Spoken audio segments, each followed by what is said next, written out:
Plus de 1500 apprenants sont attendus cette année à l'Institut de Lumumba grâce au management du préfet des études, Archimède Bounaweya Kiese.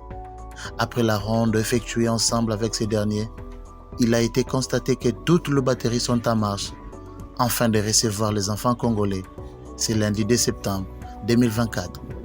Le comité de gestion de cet établissement public qui porte le nom de tout premier ministre de la République s'est investi cette fois-ci pour améliorer les conditions d'études des enfants.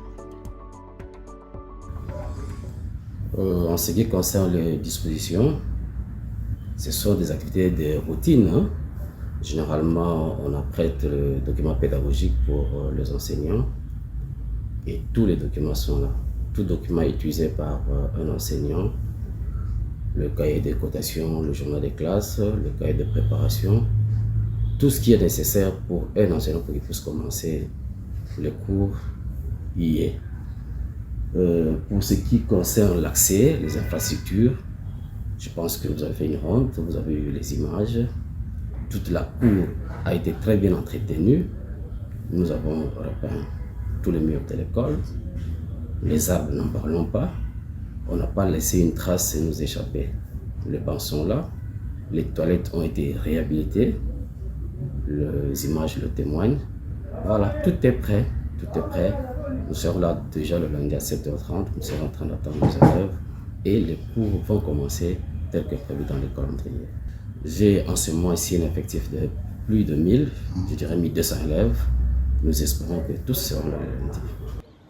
Dans son mot, ce vertébré de la Craie Blanche a énuméré quelques mesures d'encadrement pour éviter la propagation de l'épidémie Mpox qui bat son plein à quelques jours de la reprise du chemin de l'école.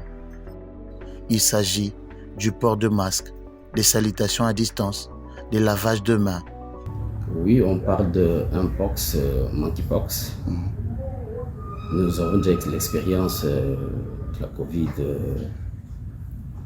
qui a sévi en 2020. Nous mettrons des lave-mains. Nous allons aussi sensibiliser les élèves de telle manière qu'ils sachent que les salutations sont interdites. Le contact corporel, c'est aussi interdit.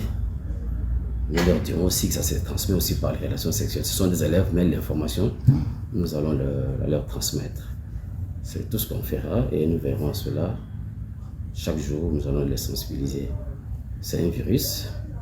C'est question de tenir compte des règles d'hygiène. Je crois que les enfants peuvent étudier. Je ne trouve pas une raison pour reporter la rentrée pendant que nous avons déjà l'expérience de la COVID-19. Nous demandons à tous les parents de nous envoyer les enfants le lundi. Tout est prêt. Rien ne nous échappe, rien ne manque. Tout est prêt. Ils envoient les enfants. Nous attendons et les cours vont se donner. Les cours vont aussi commencer. J'espère que le ministre national, tout comme le ministre provincial, a été clair en la matière, que nous ne pouvons pas demander la compte pour entraver la rentrée. Nous n'exigeons aucun acompte. Les enfants commencent et les parents vont s'accommoder pour pouvoir nous payer les frais au fur et à mesure. Je pense que tous les enseignants ont été payés au mois d'août. L'État n'a pas un arriéré, n'a pas de dette des enseignants. Ils ont été payés. Nous sommes prêts, les enseignants sont prêts, tous nous sommes là. Notre rêve serait que le parent puisse emboîter le pas, qu'il nous envoie les enfants, qu'on commence dès le premier jour pour que nous n'ayons pas de problème par rapport au calendrier. Ces mesures préventives interviennent dans le souci de barrer la route à ces fléaux.